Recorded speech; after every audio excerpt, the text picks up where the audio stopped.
Good morning students, I am here with another lecture. और आज का जो हमारा लेक्चर है वो है पंक्चुएशन। पंक्चुएशन बेटा हमने पहले क्लास में भी डिस्कस किया हुआ है, लेकिन पंक्चुएशन को यहाँ पर डिस्कस करने से पहले हम इस तरह देखते हैं। आपको देखें, जब आप ट्रैफिक लाइट्स के बारे में बताया जाता है, आप छोटे होते हैं, आपको ट्रैफिक लाइट्स के बारे में क्या बताया जाता है कि बेटा उसके 3 कलर होते हैं, रेड, येलो एंड ग्रीन। जब भी रेड कलर आपको नजर आए it's mean you have to stop there. Yellow का मतलब है आप रेडी हो रहे हैं और ग्रीन का मतलब है आप जा सकते हैं वहाँ, ठीक है। अब ये क्या है, ये सिंबल्स है। सिंबल्स आपको बताए गए हैं कि भाई इस सिंबल का ये मतलब होता है, तो आप उस हिसाब से चलते हैं रोड पे, ठीक है। इसी तरह पंक्चुएशन भी ऐसे सिंबल्स, ऐसे मार्क्स होते हैं जो हमें बताते हैं कि हमने एक इंग्लिश को किस तरह रीड करना है। इंग्लिश के मतलब पैराग्राफ्स है, नॉवेल्स है, जो भी राइटिंग्स है हमने उसको किस तरह रीड करना है, ठीक है। ये भी उसी ट्रैफिक लाइट का काम करते हैं।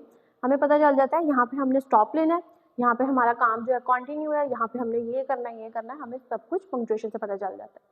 अब पंक्चुएशन को जब हम देखते हैं तो बेटा सबसे पहले क्या है, punctuation is a set of words that are used to separate sentences with which make them easy to read.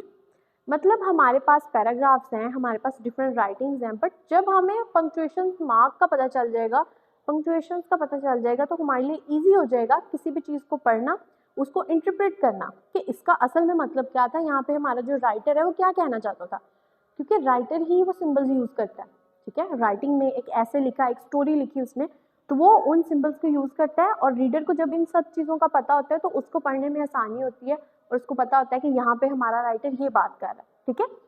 तो ये बेसिकली हमारे पास पंक्चुएशन थी। Punctuation is the symbols that are used to divide the words and make sentences.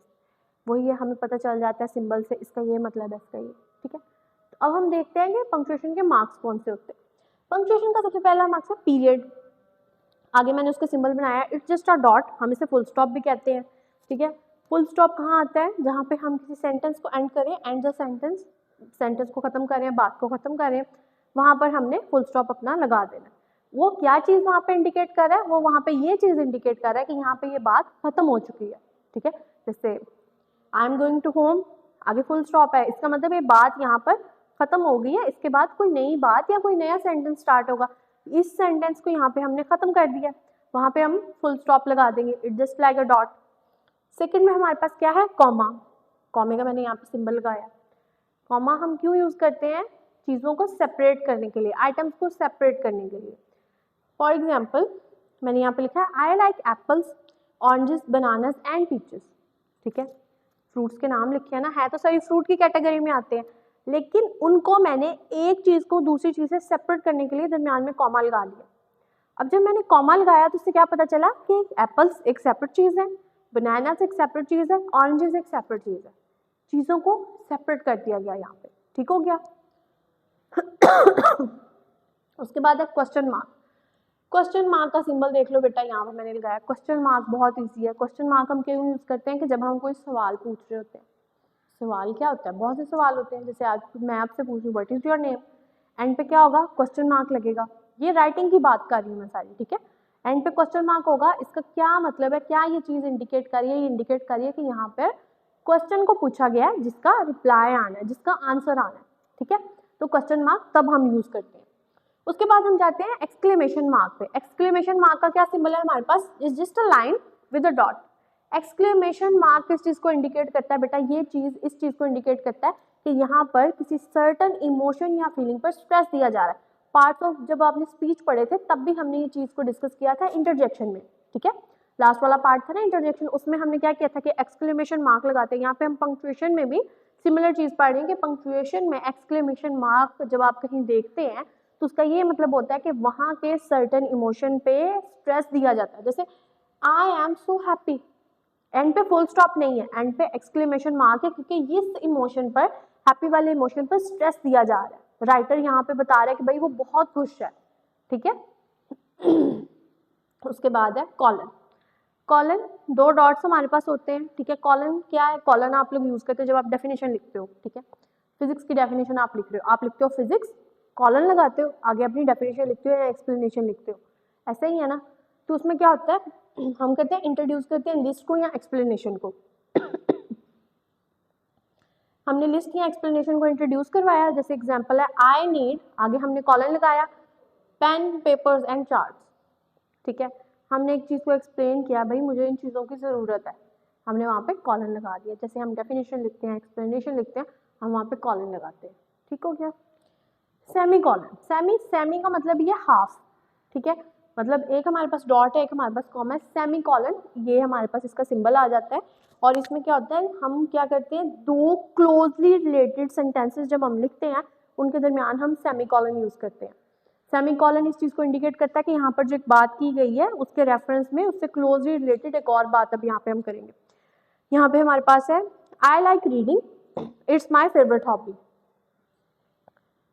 अब यहाँ पर बेटा क्या होगा कि आई लाइक रीडिंग, यहाँ पर एक बात की राइटर ने, उसके बाद क्या है आगे सेमी कॉलन के बाद उसने अपनी पूरी बात की है कि हाँ मुझे रीडिंग क्यों पसंद है, रीडिंग इसलिए क्योंकि वो मेरी हॉबी है, मेरी फेवरेट हॉबी, पसंदीदा मशगूला है मेरा। ठीक है, एक सेंटेंस और दूसरा सेंटेंस आप देखो क्लोजली रिलेटेड है, वहाँ पे हमने सेमी कॉलन यूज करना है जो इंडिकेट कर रहा है कि दो सेंटेंसेस यहाँ पे क्लोजली रिलेटेड है।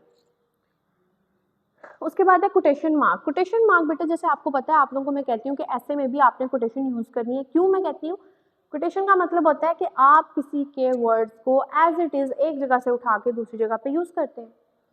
इसमें जरूरी नहीं है कोई बड़े फिलोसफर की बात हो, आप रैंडमली किसी से कोई बात करें, आपके टीचर आते हैं वो आपको कहते हैं कल आपका पेपर है, आप अपने दोस्त को ये नहीं कहेंगे टीचर आए थे टीचर ने ये कहा था, आप कहते हैं टीचर आए उन्होंने कहा कल आपका पेपर है।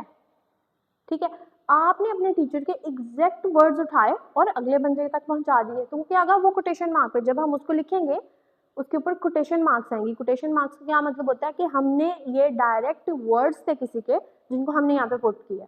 ठीक है, कोटेशन मार्क इस चीज को इंडिकेट करता है। अब यहाँ पे शी सेड हेलो, अब उसने एक वर्ड ही बोला है लेकिन क्या है हमने इसे कोटेशन मार्क पे लगाया है क्योंकि ये उसका कहा गया वर्ड है। समझ आ रही है? उसके बाद है पैरेंथेसिस। पैरेंथेसिस बेटा it's like a small bracket जिसके अंदर हम एक छोटी सी इंफॉर्मेशन देते हैं, वी ऐड सम इंफॉर्मेशन। ठीक है, अब यहाँ पे मैंने एग्जांपल दी है my friend is doing homework. Now you don't know which friend who is doing homework. अब वहां पर हम उस चीज को क्लैरिफाई करने के लिए क्या करेंगे, एक स्मॉल ब्रैकेट लगाते हैं जिसको हम पैरेंथेसिस कहते हैं, स्मॉल ब्रैकेट भी आप कह सकते हैं उसको। वहां पे हम उस फ्रेंड का नाम अगर एंटर करेंगे जैसे my friend Ali is doing homework, तो हमें पता चल जाएगा भाई वो सर्टन दोस्त वो है जो होमवर्क कर रहा है। ठीक हो गया। डैश, डैश क्या है, इतनी सी जो छोटी सी हम लाइन लगाते हैं, indicate a break in thoughts. अब जब कोई बात चल रही है, ठीक है, उसमें मतलब कोई ब्रेक आई है, if a writer is thinking about something, वहां पे उसने वो सेंटेंस लिख दिया, ठीक है, आई लाइक रीडिंग, उसके बाद उसने डैश लगाया जिस चीज को, इस चीज को इंडिकेट कर रहा है कि वो थॉट प्रोसेस उसका चल रहा था, यहाँ पे उसने ब्रेक ली और उसके बाद उसने अपनी बकाया बात को पूरा किया। I like reading it's relaxing, dash हमने लगाया, थॉट प्रोसेस में ब्रेक आया लेकिन उसके बाद हमने उसी बात को कंटिन्यू किया आगे। स्लैश, स्लैश बेटा एक तिरछी सी लाइन होती है, ठीक है, जिसमें हमें क्या होता है, हमें ऑल्टरनेटिव जब चॉइसेस दी जाती हैं तो उसको हम क्या कहते हैं, स्लैश हम वहां पे यूज करते हैं। अब स्लैश में यहाँ पे मैंने एग्जांपल दिया मदर स्लैश फादर। अब यहाँ पे क्या होगा कि वहां पर या तो आप मदर पे टिक कर सकते हैं या फादर पे, या जैसे आपका एडमिशन फॉर्म था उस पर क्या लिखा हुआ था, फादर स्लैश गार्डियन, आप यहाँ तो फादर की यहाँ पे इन्फॉर्मेशन लिख सकते हैं, अगर आपके फादर अवेलेबल नहीं है तो आप अपने गार्डियन की यहाँ पे इन्फॉर्मेशन लिख सकते हैं। तो स्लैश क्या हुई, यहाँ पे हमें चॉइस दी गई, ऑल्टरनेटिव चॉइसेस दी गई। उसके बाद हमारे पास लास्ट है अपोस्ट्रॉफी। अपोस्ट्रॉफी जिस लाइक छोटा सा कॉमा होता है वर्ड के ऊपर यूज होता है। अब इसके दो काम होते हैं बेटा, एक तो ये कंप्रेशन को शो करता है जब हम वर्ड्स को शॉर्टन करते हैं, और एक ये तब यूज करते हैं हम जब पोजेशन शो करते हैं। पोजेशन का क्या मतलब होता है, हाकमियत, हाकमियत हम जब शो करते हैं। सबसे पहले देखते हैं हम शॉर्टन कब करते हैं, जैसे देखो इट इज, ही इज, ठीक है, आई विल, ही विल। अब इस तरह के जो वर्ड्स है जब हम उनको शॉर्टन करते हैं तो हम ऊपर अपोस्ट्रोफी लगाते हैं, जैसे मैंने यहाँ पे लिखा है इट इज को मैंने बना दिया it's, I T apostrophe S, it's. ठीक है, उसके बाद पोजेशन कैसे शो करवाते हैं कि अगर किसी की कोई बुक है, किसी की कोई चीज है, तो हम वहाँ पे उसको उस चीज को शो करने के लिए कहते हैं this is allies book, Ali apostrophe S, कि ये अली की किताब है, ये अली से बिलोंग करती है। ठीक हो गया। तो मतलब वर्ड्स को शॉर्टन करने के लिए भी हम अपोस्ट्रोफी यूज करते हैं, और उसके अलावा हम वर्ड किसी चीज के पोजेशन को शो करने के लिए भी अपोस्ट्रोफी यूज करते हैं। ठीक हो गया। ये थे बेटा हमारे पंक्चुएशन के मार्क्स। ठीक है, उसके अलावा अब एक छोटी सी एग्जांपल है जिसे हम इसको देखेंगे कि पंक्चुएशन के मार्क्स से ही एक सेंटेंस का जुमला मतलब चेंज हो जाता है। अब देखें यहाँ पर मैंने लिखा है women without man is nothing. अब ये सिंपल हमारे पास एक सेंटेंस है, बट जब हम इसके अंदर पंक्चुएशन को ऐड करेंगे तो इसका मतलब चेंज हो जाएगा। अब मैंने लिखा women comma without man is nothing के मतलब मैंने यहाँ पे इसका क्या मतलब बने औरत, आगे कॉमा लगाया मैंने, वो उसको मैंने सेंटेंस से सेपरेट कर लिया। दरमियान पीछे जो हमारा रिमेनिंग सेंटेंस है वो क्या है, विदाउट मैन इज नथिंग के मतलब औरत के बगैर मर्द कुछ नहीं। ये एक हमारा आ गया सिचुएशन आ गई हमारे पास कि हमने वुमेन के आगे कॉमा लगाया। सेकेंड में हमने लिखा वुमेन विदाउट मैन और फिर हमने क्या लगाया कॉमा। अब यहाँ पर हमने इस वाले फ्रेज को दूसरे सेंटेंस से सेपरेट कर दिया, ठीक है। तो अब हमने क्या लगाया जी, मर्द के बगैर औरत कुछ नहीं। पहले में हमने जब औरत का पर्सपेक्टिव दिखाया, यहाँ पे हमने मर्द का पर्सपेक्टिव दिखाया। विद अ सिंगल कॉमा हम एक वर्ड का जो पूरा सेंस होता है उसको चेंज कर लेते हैं। उसके अलावा ये एक फ्रेज मैंने एक और लिखा है मार नहीं प्यार। ये जो स्कूल्स में बहुत ज़्यादा हाईलाइट इसको किया जाता है कि भाई बच्चों को मारना नहीं है, बच्चों को बड़े प्यार से रखना है, लेकिन किसी किसी सूरत में बच्चों को मारना भी पड़ता है। जैसे आप लोग बच्चे जो है ना वो मुझे बहुत तंग करते हैं, तो आप लोगों की खड़काई ना आप लोगों को समझ नहीं आती। अब ये है मार नहीं प्यार। अब मैंने कॉमा कहाँ लगाया है, मार के आगे मैंने लगाया है कॉमा, मार नहीं प्यार मतलब बच्चों को मारना है, उनको प्यार नहीं करना। अगले मैंने क्या लिखा है, मार नहीं कॉमा प्यार, कि मारना नहीं है बच्चों को, बच्चों के साथ प्यार से डील करना है। तो ये क्या होता है, एक कॉमे से आप एक सेंटेंस का जो मीनिंग होता है उसको चेंज कर देते हो, ठीक है। तो बेटा ये था आपका पूरा लेक्चर पंक्चुएशन पे। आई होप आपको ये चीज़ समझ आ गई होगी।